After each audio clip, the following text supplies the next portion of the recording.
You are going to want to gather up your fabric scraps that you've got laying around, as we are going to be creating some rustic farmhouse inspired fabric scrap DIYs.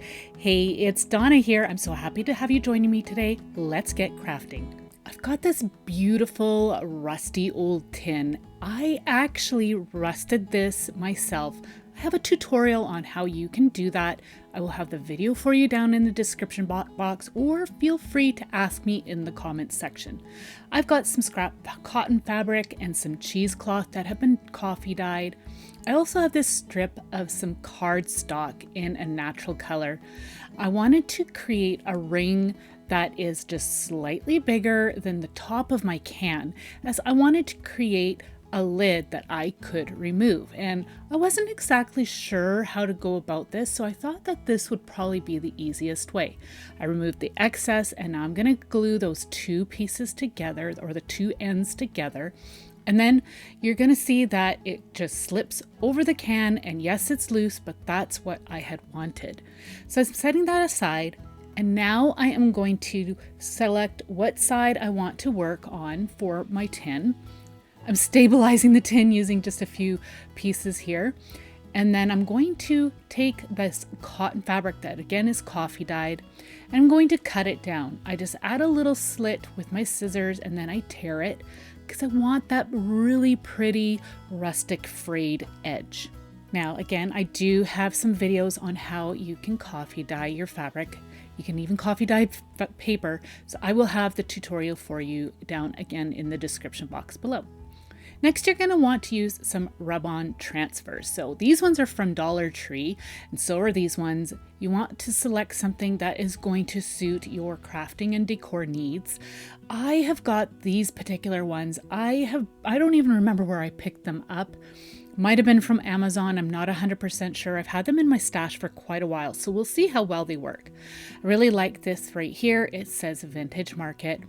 You can see how there are so many different designs on this sheet.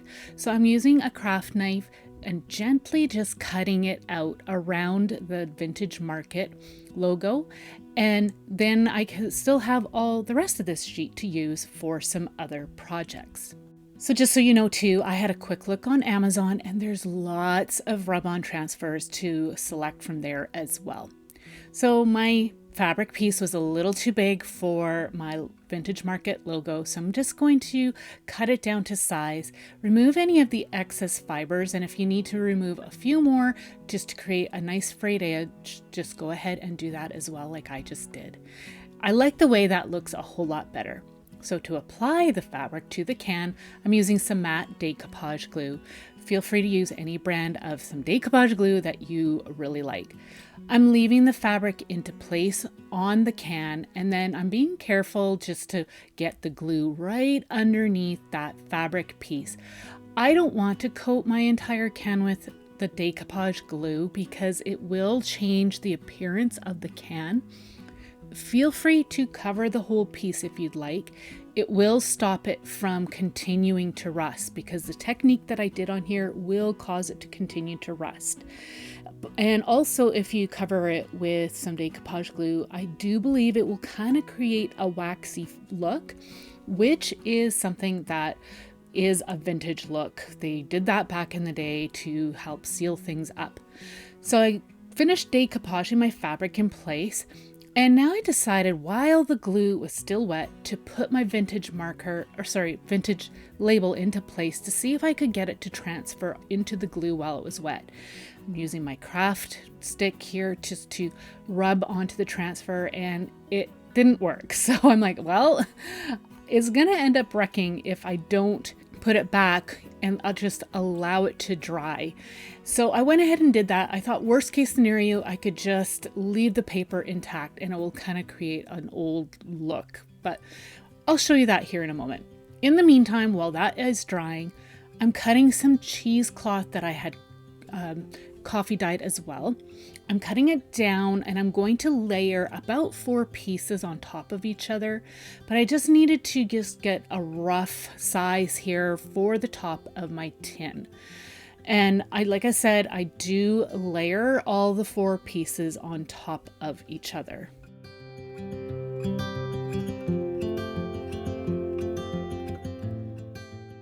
Now that I have all my pieces, I'm going to take that cardstock circle that I had created, place it in the center of the cheesecloth, and now I'm adding hot glue on the edge and lifting the cheesecloth and pressing it into the glue.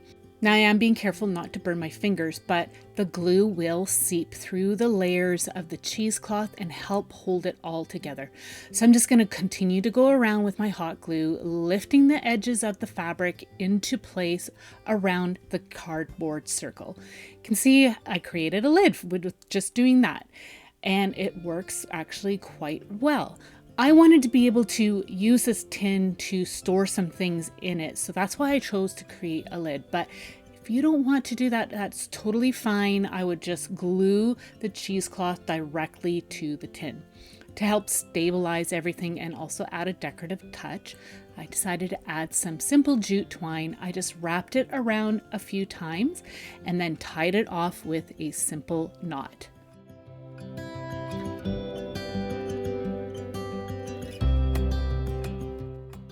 You can remove the tails of your knot, shorten them a bit, or leave them long, whichever look you like. I prefer to shorten mine just a little bit. I do end up trimming off some of the cheesecloth a little bit later here. And before I do all that though, I decided I'm going to glue the string into place by just adding a little bit of hot glue here and there, and that helped to stabilize that string in place. I love how this looks, it's so cool. So I tested out the rub-on transfer again, and this time the transfer held in place. Now you can see some of it did kind of lift off a little bit, but I think that's just because these transfers are old, but this actually worked quite well. And actually some of the wax that was on the paper actually got left behind as well. So I didn't quite like how that looked. So I'm going over the entire label again with some decoupage glue, and that helped to blend out that waxy texture that was left behind from the transfer. I don't think you can get any more rustic than this. I love how it turned out, and I think it's going to be a great storage piece as well.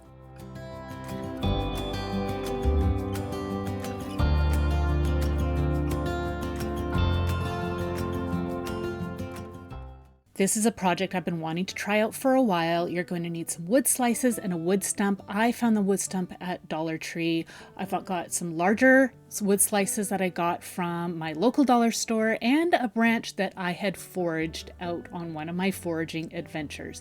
If you're ever interested in checking out some foraging videos for crafting, I've got lots of videos for you. Again, playlist in the description box, or feel free to ask me for the link. I'm trimming down the branch so it looks a little bit more in proportion with the wood slices that I've got here. So I'm just going to be using my pruning shears to do that. I'm trying to get the top and the bottom as flat as possible. I did struggle a little bit. So what I decided to do is get some sandpaper, and I just sanded those little nubs down on each end just to try and get it as flat as possible.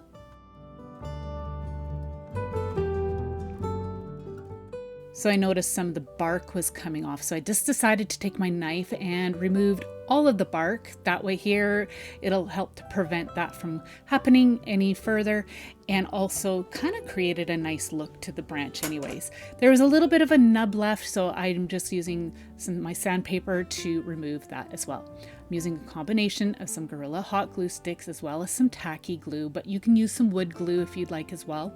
I'm going to start to glue these pieces together. So I'm just adding a little bit of tacky glue and then finishing it off with my hot glue. And that will create the long-term hole as well as the immediate hole.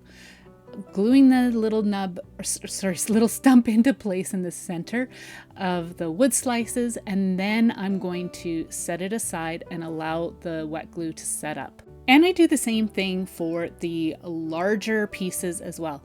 As you can see, I am creating some spools. I have been really wanting to try this for a while now, and I thought, this is going to be the perfect project to try this out. So my little branch here was a little bit offset, and so I added a little bit of hot glue, put the branch into place, and then went in with my wet glue and filled in any of the spaces.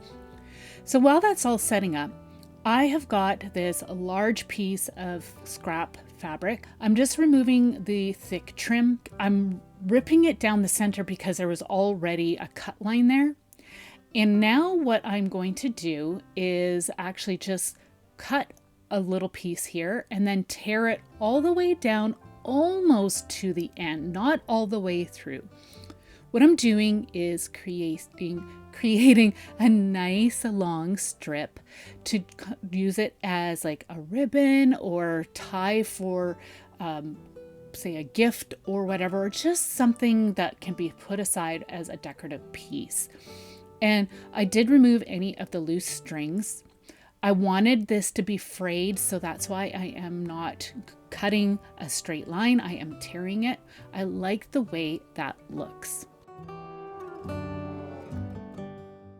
If you don't have a nice long strip of fabric like this to create your own trim, then you could use actual trim that you buy, like ribbon or like some kind of yarn or string, anything you'd like on those spools. But of course I am trying to use up some more of my scrap fabrics. I've got so many to use up, so definitely stay tuned.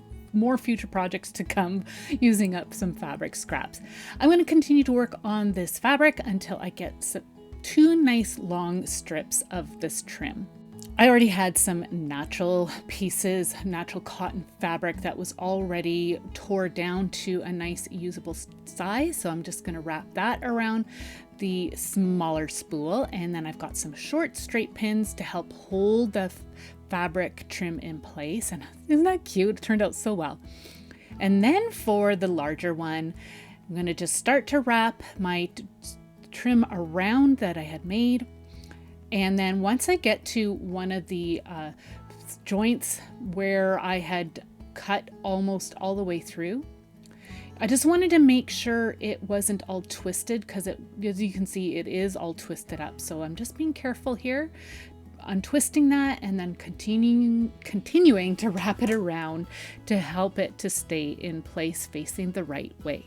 I also have my other piece that I'm going to incorporate, because I did have two long strips here. So I'm just going to put that in place and then start to wrap it around until I've got my spool almost filled up. I didn't fill it up right all the way, but of course, if you'd like to, you can. I'm really happy with how these turned out. I think I definitely want to make some more, because I think this would be great to store some yarn or some string on as well.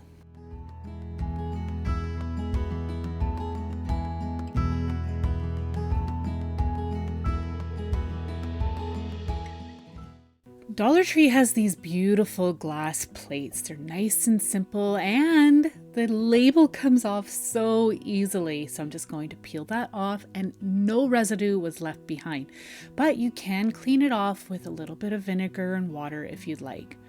Again, I'm going to be using these rub-on transfers that I have in my stash. This time, this one's a bit more of a botanical and like critters and fruit and vegetables.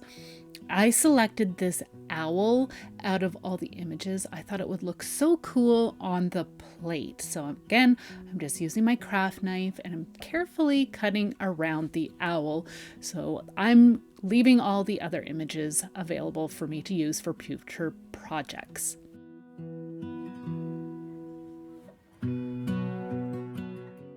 So once you have your image selected, I'm going to flip my transfer upside down onto the back side of the plate.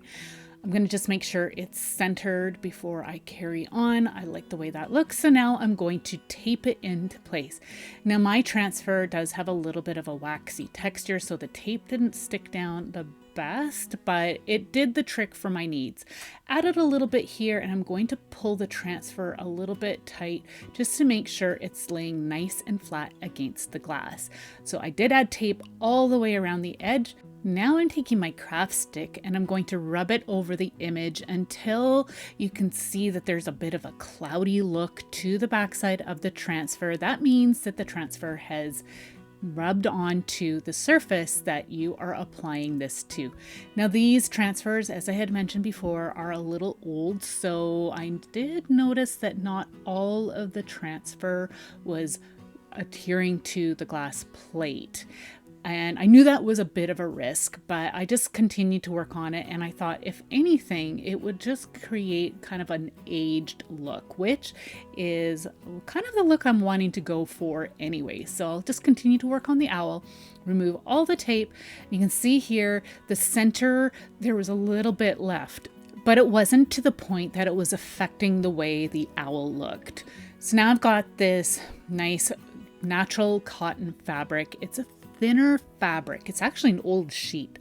I'm going to be using my decoupage glue on the back side of the plate. Starting with the flat side, I'm being generous with the amount of decoupage glue that I am using because the fabric is actually going to absorb quite a bit. I also found that it was easiest if I used a thinner fabric such as this. I found that then the fabric actually didn't wrinkle as I was applying it to the plate. Once this is in place, I'm now going to go over the entire piece with decoupage over top, again being very generous. There were a few spots, as I discovered after it had dried, where I didn't apply enough glue, and it definitely makes a difference. So make sure you're generous with your glue. I'm going to go ahead now and just continue to add my glue and then seal it all up.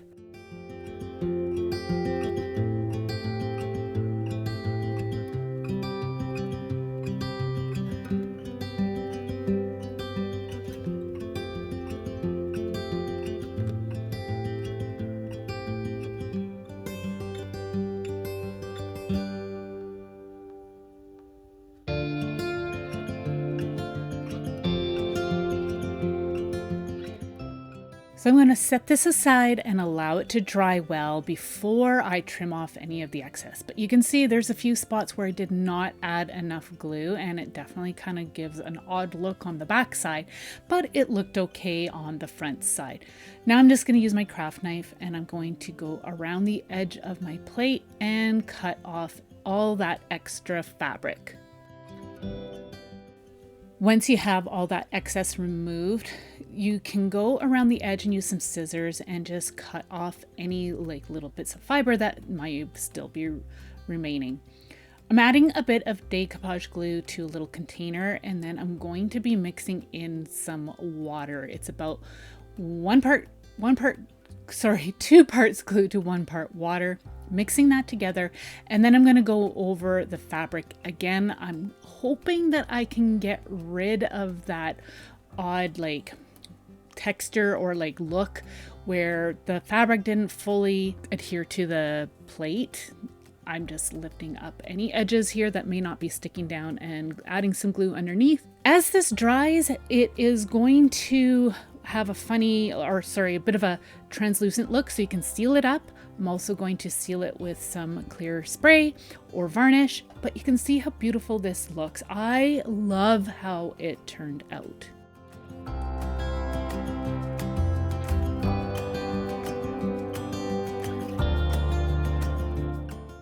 I had all these strips of fabric left over from some previous projects, and I wanted to try and use a bunch of them up.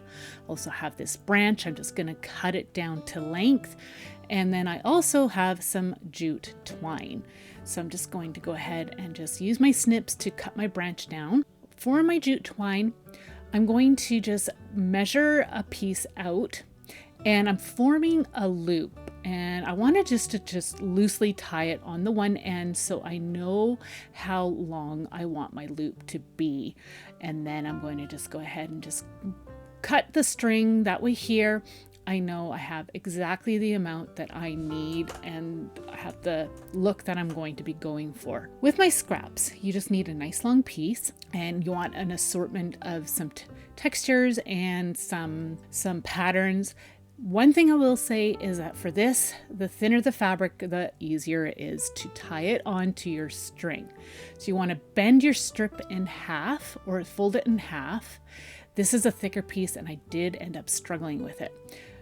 Put the loop on one side and then pull those two tails through your loop, and that will tie it around your string. I'm going to pull that tight, and I've got another nice thin strip here. And again, like I said, it works way better. Fold the fabric in half and then pull those tails through on the other side of your twine. So once you've got it all nice and filled up here, you can go ahead and move the knotted fabric, along the string until you've got it roughly in the middle, because we need to tie this onto our branch. I also wanted to add another decorative touch, so I have some natural wood beads. I'm going to put those onto the end. You can add a little bit of glue onto the end of your string to help you just thread your beads onto your string. You can also add a bead in between each of your knots of fabric as you're tying your fabric onto the string. That's a really pretty touch as well. I just wanted to have some of these beads on the end. I also want to mention that I did remove that thicker fabric that I had used. I just didn't like the way it looked, and I was struggling with getting that tied on as well, so I just decided to get rid of it. I'm going to now tie the one end of our string onto my branch, and I'm just going to do a basic knot. And then I'm going to go ahead and tie the other side onto the branch as well. And feel free to move anything around as needed to make it easier for you to apply the string onto your branch. I wanted to create a hanger for this piece, so I'm just using my jute twine again. I'm tying it on to the other end, and then I'm going to create again a loop for my hanger and tying it on to the opposite end.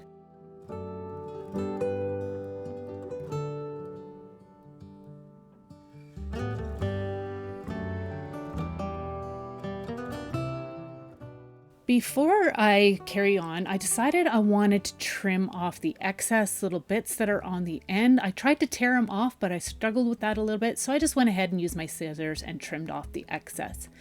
Now you can see I'm just checking to make sure that this is hanging properly, and now I'm going to go in and add a little bit of hot glue to help stabilize those knots and also stabilize the strings on my branch. That will help to keep it hanging properly. I'm also going to be trimming off the excess string, and I'm going to add some hot glue on all the knots to make sure it all holds together and does not fall apart on me.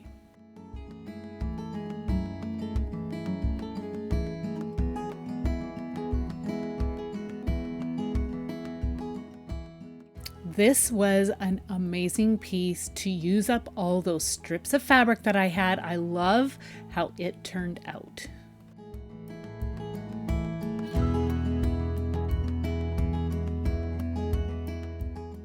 I have more fabric scrap DIYs for you to check out in this playlist right here. Let me know what your favorite project today was, and we will see you in the next one. Take care.